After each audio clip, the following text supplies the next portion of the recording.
The drive up the mountain usually resets me. No cell service for long stretches. Pine in the air. The road narrowing until it feels like a private agreement between you and the land. I'd bought the lodge years earlier for exactly that reason, to disappear briefly, on my own terms. I wasn't prepared for cars in the driveway. Not just one. 3. One parked crooked, like it belonged to someone who didn't worry about consequences. I turned off the engine and sat there longer than necessary. At first, my brain tried to explain it away. Maybe maintenance. Maybe a misunderstanding with the caretaker. Anything except what my gut already knew. I unlocked the door with my key. It opened. The smell inside wasn't mine. Fried food. Strong detergent. Noise from a television that had never been there before. My sister came out of the kitchen like she'd been expecting me. And also hoping I wouldn't show up. "What do you want?" she said. Then, without hesitation, "Parasite." Her husband stood behind her, arms crossed. Her in-laws occupied the living room like permanent fixtures, shoes off, blankets draped over furniture I had chosen carefully. "I'll call the police," she added. "You can't just walk in here." Something in me went very still. "Go ahead if you can," I said and stepped past her. That was the moment everything changed. Not loudly, not dramatically. Just a quiet recalibration of gravity. I walked into the living room. Looked around. Took in the family photos taped to my walls. The rearranged furniture. The assumption embedded in every object. No one spoke.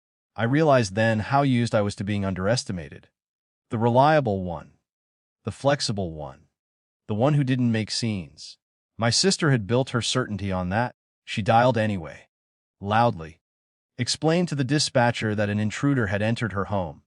Said my name like it was evidence. I sat down on the armchair by the window. The one place she hadn't touched. While we waited, memories surfaced without asking permission. Childhood moments. Her taking my things because I wasn't using them.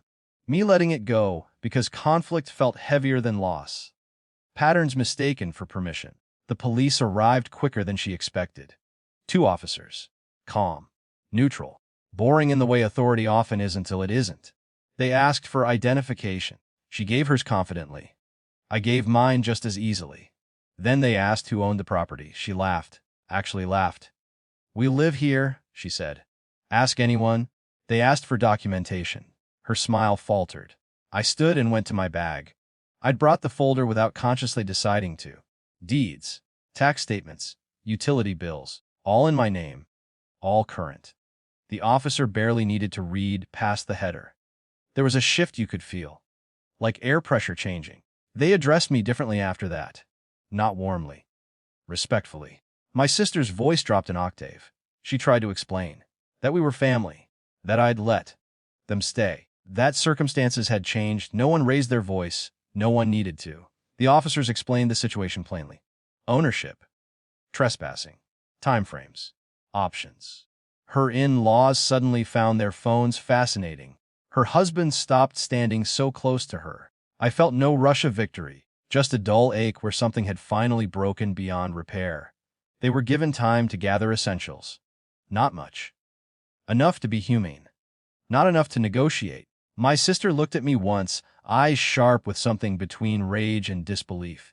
"You didn't have to do this," she said. I almost laughed then, too. Not because it was funny. Because it was familiar. After they left, the lodge was quiet in a way that felt heavier than solitude. I walked through each room slowly, not inspecting, just noticing what had been moved, what had been used, what had been assumed.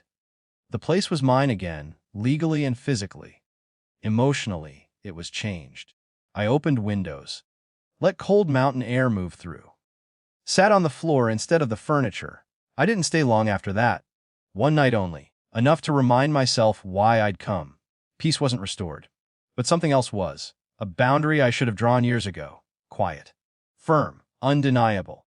When I locked the door behind me, I didn't look back.